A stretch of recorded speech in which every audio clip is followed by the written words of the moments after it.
También dejarle la invitación a que continúe junto a nosotros. Sabe que nosotros siempre le presentamos algunas sorpresitas en materia de investigación, en materia de ciencia, y estamos junto a la doctora Carmen Gloria Betancourt, médico-psiquiatra, académica de la Universidad de Concepción. ¿Qué tal? ¿Cómo está? Hola, bien, mucho gusto. Y también la acompaña doctor Juan Luis Castillo, doctor en salud mental, académico UDEC, investigador NEPSAM. Gusto tenerlo de vuelta. ¿Cómo está? Muy bien, muchas gracias por la invitación. En esta ocasión vamos a iniciar conversando en torno a lo que ha sido esta jornada que se realizó el pasado martes 11 de junio bajo el título Drogas y Adicciones, avances en la investigación. Más de 80 personas fueron parte de esta instancia. Coméntenos un poco de qué se trató, cuáles fueron los temas que se abordaron. Dale. Bueno, fue una jornada de investigación, una jornada de difusión en el fondo organizada por el grupo NEPSAM UDEC, que es el grupo de investigación en psiquiatría, neurociencias en el fondo y salud mental, y que se enfocó efectivamente en tratar de mostrar algunos proyectos de investigación, ya sea locales, como también la proyección a nivel internacional de lo que se está haciendo en materia de investigación en los trastornos por consumo de sustancias y otras adicciones conductuales en Chile y en el mundo en el fondo. La verdad es que es súper importante que se aborden esos temas porque, sobre todo cuando se trata de la universidad, poder mostrar a jóvenes interesados en la investigación, interesados también en materias como la psiquiatría, la psicología, la salud mental en general y otras áreas del desarrollo, para poder estimularlos a que realmente puedan conocer más sobre esta materia y dedicarse a mirar variables que podríamos eventualmente entender mejor y de esa manera también manejar más adecuadamente, en el ámbito clínico al menos, que es el mío, con nuestros pacientes. O sea, en el fondo, difundir lo que se hace en investigación para que la gente se estimule en aprender y también en mejorar las prácticas, no solo de investigación, sino que clínicas. Y estamos atravesando momentos, yo la otra vez estaba leyendo a propósito de una publicidad que me apareció en materia de ciertas algunas cositas que llevan ahí a algunas adicciones, en particular las apuestas. Sí, sí. Y me puse a leer porque vi una propaganda que hablaba justamente de este tema y el descenso en la edad. Drásticamente, o sea, ahora es desde los 15 años. Y me llamó mucho la atención. Me puse a leer y cuando, por lo general, el ejercicio periodístico que hacemos nosotros cuando leemos algo así, buscamos algún paper también o algo que diga de dónde nacen estas informaciones, alguna revista científica quizás, y me encontré con una realidad que las adicciones están comenzando desde edad más pequeña, desde la adolescencia. Bueno, Chile, perdón que interrumpa ahí, Chile lamentablemente lidera a nivel internacional varios rankings donde somos o número 1 o número 2 en temas de consumo de sustancias en menores. Hasta hace muy poco éramos el país con la mayor prevalencia de consumo de pasta base, por ejemplo, en estudiantes de octavo básico y primero medio, chicos de 13, 14 años. Entonces, nuestro país, tanto en el consumo de sustancias como en otras materias que tienen que ver con adicciones, lamentablemente, como dicen los cabros, la lleva, ¿no? Y no es para estar orgulloso, no es para ponernos contentos. Yo sonrío un poco porque es preferible reír que llorar de pronto, pero en realidad es un problema bien grave. Y sobre todo lo que tú comentas, que en la práctica cualquier persona ingresa a Internet, no hay límites en el fondo, la gente puede mentir sobre la edad que tiene cuando ingresa a estas plataformas y empezar a apostar, por ejemplo, desde muy chico. Sí, y la conexión también, el vínculo, el acercamiento. Es que ese es el punto, o sea, el concepto de adicción puede parecer duro y a la mayoría de las personas los lleva a consumo de sustancias, pero eso va más allá, va incluso en los niños que ya tienen sus teléfonos, sus juegos, o sea, es una adicción al juego.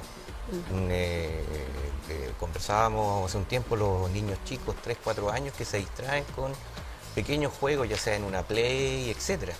Eso ya les genera cierta necesidad de la pantalla y eso a medida que va creciendo va obviamente recableando su cerebro, y que lo conversábamos también hace un tiempo aquí mismo, el efecto que tiene a largo plazo el uso de las pantallas. Sí, es algo que va trascendiendo y que se va amplificando. O sea, hoy en día, y bueno, aprovechando también el tema de las adicciones, por ejemplo, a los videojuegos, acá en Chile, en eso no se ve tanto quizás, pero es una realidad. O sea, en Japón, en Corea, en el mundo asiático, es algo que ha transformado incluso las normativas legales. O sea, hoy en día, por ejemplo, para que usted lo sepa, hay una ley que dice que hay una franja de cantidad de horas para cierta edad, y cuando usted quiere entrar a jugar un videojuego tiene que hacerlo con su root. Entonces, a ese nivel llegó, que tuvo que cambiar una política pública. Y acá en Chile no hay política pública. No hay política pública que todavía. sigue siendo un tema muy invisibilizado. Las adicciones en general son invisibilizadas y hay una tremenda industria detrás. Hay muchos ¿cómo decirlo? Medios económicos que empujan para que esto ojalá se promueva en distintas áreas. Costó en Chile casi 20 años, creo que fue, sacar la ley de alcoholes, por ejemplo. Porque en el fondo que se le exigiera a un menor de edad, a una persona mostrar su carnet de identidad para demostrar que no es menor de edad a la hora de ir a comprar alcohol, costó como 18 años en el Congreso la discusión, porque la verdad es que el lobby que hacen un montón de empresas para evitar toda esta regulación, de modo de evitar perder, como quien dice, cliente, es súper grande. Y lo mismo pasa con el tema de las apuestas. Imagínense que hoy día, antes nos preocupábamos, volviendo al tema del alcohol, porque aparecía la cerveza X, no voy a dar nombre para no hacer publicidad, publicitando o apoyando, siendo el sponsor de ciertos equipos de fútbol. Claro. Bueno, ahora ya no es la cerveza X, es .bet, algo claro. .bet. O sea, claro. Finalmente, de alguna u otra manera estamos ligando el deporte, que es tan bueno para los jóvenes, para todos en realidad, pero los jóvenes son los que más pueden enganchar con este tipo de publicidades dañinamente. Los estamos enganchando, una cosa que es sana y buena, deporte, fútbol, con, oiga, si a usted le gusta el fútbol, apueste, vamos y apueste. Claro. Entonces, y es súper complejo empujar, o que nosotros como clínicos, solo con el trabajo clínico, por ejemplo, o de investigación, podamos hacer grandes cambios. Por eso les agradecemos igual este espacio para contárselo a la comunidad un poco lo que pasa. Y ahí hay una cultura, porque se genera una cultura de la adicción. O sea, llevémoslo a un estimulante, a un estupefaciente, al alcohol. Sí. Se genera una cultura. Entonces, si tú quieres ser parte de mi cultura, tienes que hacer esto. Si tú quieres ser parte de la cultura del deporte, tienes que apostar.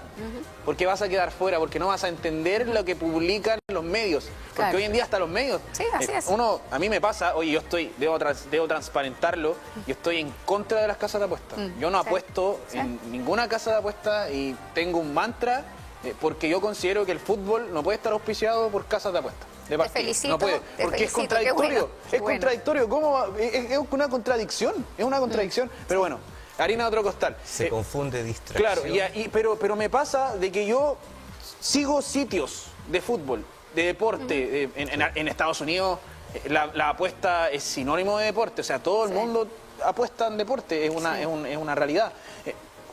Y me pasa que, claro, yo veo el resultado y digo, mañana juega el Mundial de Clubes, está ahora, por ejemplo.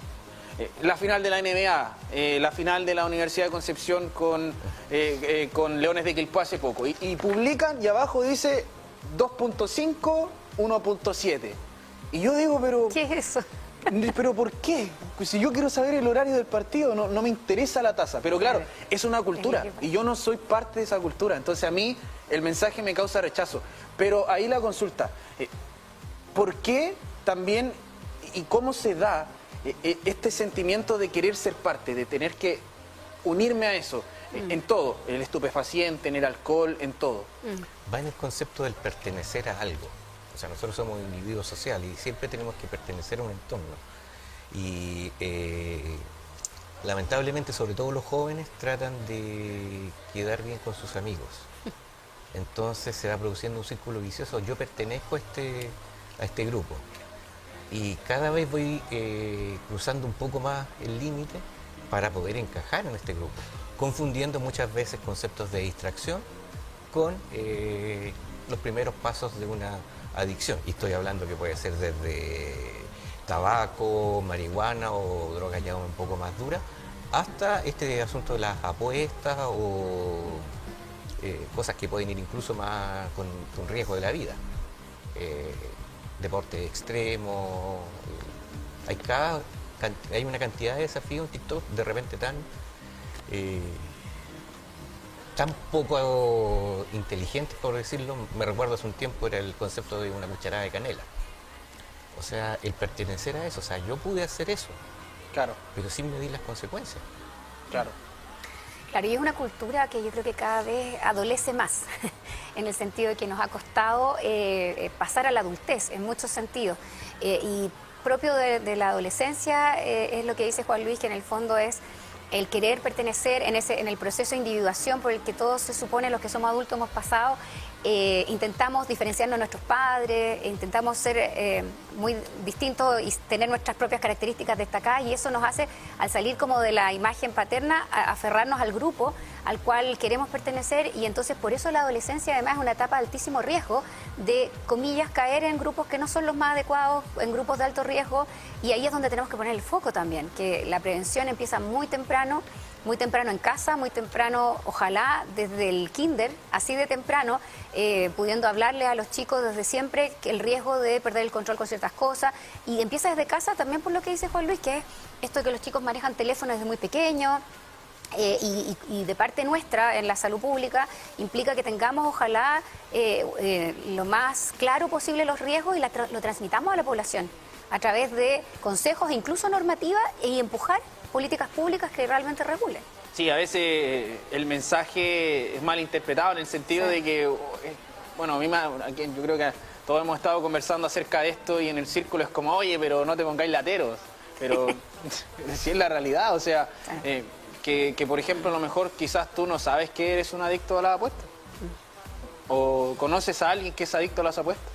Y se invisibiliza. Y no se habla de eso. Y yo conozco personas que han perdido mucha plata, que han perdido incluso hasta oportunidades en la vida, que han caído en un ciclo. Y eso no y porque eso nosotros lo hagamos a un lado y no lo observemos no significa que no esté pasando.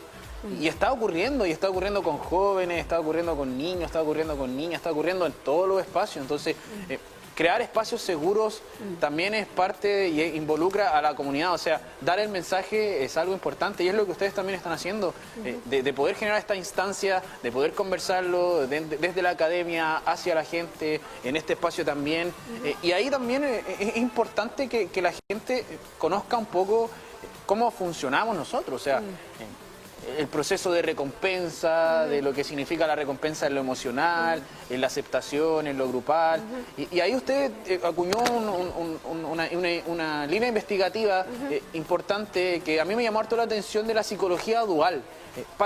En este contexto comunicativo también, para explicarle un poco a la gente de qué se trata. Bueno, es la patología dual. Patología dual. Sí, y la patología dual no es sino otra cosa que la coexistencia, al mismo tiempo que existe un trastorno adictivo, adicción química o conductual, que coexiste con alguna otra enfermedad mental. Y esa coexistencia puede ser con trastornos depresivos, trastornos ansiosos, trastornos de la personalidad y así muchos otros, crisis de pánico, etcétera. Lamentablemente nosotros los clínicos hace mucho rato sabemos que en realidad la comorbilidad o patología dual es más bien la regla que la excepción.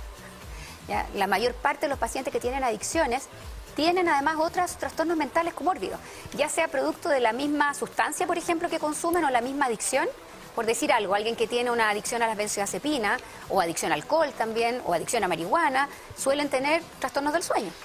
En realidad, la mayor parte de los pacientes que tienen adicciones tienen algún tipo de trastorno del sueño. Pero ese trastorno del sueño a veces también es el síntoma de, por ejemplo, un cuadro depresivo que no se ha tratado. Entonces, así vamos hilando más fino y nos vamos dando cuenta que en realidad casi todos nuestros pacientes que desarrollan alguna adicción tienen algún otro trastorno mental. El 75-80% más o menos lo tiene documentadamente. Yo creo que es un poco más incluso. Entonces, tenemos que hacernos cargo de eso, y en eso surge esta idea de empezar a investigar acerca de cuál es el perfil de nuestros propios pacientes. Yo dirijo un centro, fundé y dirijo un centro de salud mental que se encarga específicamente de la rehabilitación en adicciones, y ahí observamos un poco las comorbilidades de nuestros propios pacientes y hacemos cruces estadísticos pensando en qué es lo que se repite, qué es lo que no estamos haciendo bien, y por ahí va la mirada en el fondo, para justamente lo que decía al principio, poder hacer un mejor trabajo clínico. Y es difícil, como le pusimos al título de la presentación, es un tremendo desafío, porque incluye que nosotros también podamos mostrar al entorno, que también es importante que el entorno se trate. porque la comorbilidad a veces también tiene que ver con eso, con un entorno que es muy disfuncional, que puede ser, como les digo yo a mis pacientes, parte del problema, pero también parte importante de la solución. Y ahí hay tratamientos innovadores, que también fue parte de la discusión con algunas ideas bien debatidas, conversadas también en este espacio. Exactamente. Da para todo, o sea, da desde el punto de vista de psicoterapia hasta el punto de vista farmacológico. Lamentablemente, por lo general y la regla que se produce es que siempre se está llegando tarde, más aún cuando es un fenómeno muy dinámico. Recién hablábamos un poco de las pantallas, pero hay un fenómeno que está apareciendo ahora asociado también a este concepto de pertenencia, que es el uso de la inteligencia artificial con fines recreativos en aplicaciones. Entonces, eso es un puente completamente nuevo que lo estamos viendo recién desde el año pasado. Entonces, no hay como una forma, no hay como una estructura de poder abordarlo. ¿Y cómo se va a superponer con lo que ya habíamos logrado identificar previamente? Ese es un gran desafío. O sea, porque estamos hablando de pantallas, el uso de interactuar con una inteligencia artificial, pero es el primer paso a alteraciones, trastornos del sueño, trastornos alimenticios y trastornos ya pensando en sustancias mucho más fuertes. Y dentro de la sustancia, ojo, las bebidas energéticas. También. Que es exacto. Hay gente que es verdaderamente adicta a las bebidas energéticas. Sí, sí. Sí, así es. Es parte también de lo que empezamos a consumir y lo que dejamos y lo que reemplaza a nuestro cuerpo. O sea, nosotros secretamos hormonas, tenemos un tema interno que está, por decirlo de alguna forma, también en armonía. Cuando hay falta de armonía ahí, se ve patología física, psicológica, y cuando también nosotros ingerimos cosas de afuera, también empiezan a ocurrir cambios, y eso es parte, bueno, dejamos hartos temas. Queremos invitarle, porque al igual que en el bloque anterior, porque hay harto tema que dejamos fuera aquí, y considerando también que las jóvenes están de vacaciones, quizás esta es la oportunidad en este horario que por lo general están en clase de que poder generar un poco de conciencia. Invitarles para la próxima semana, podemos configurar ahí algún horario para poder conversar este tema, porque quedó harto que poder hablar y poder seguir ahondando en aquello. Así que les dejamos la invitación desde ya. Hay que hablar también de los temas, por ejemplo, dejamos fuera lo específico con neurociencia, con psiquiatría, psicología, así que podemos hablarnos más adelante. Muchísimas gracias a ambos por estar con nosotros en esta jornada.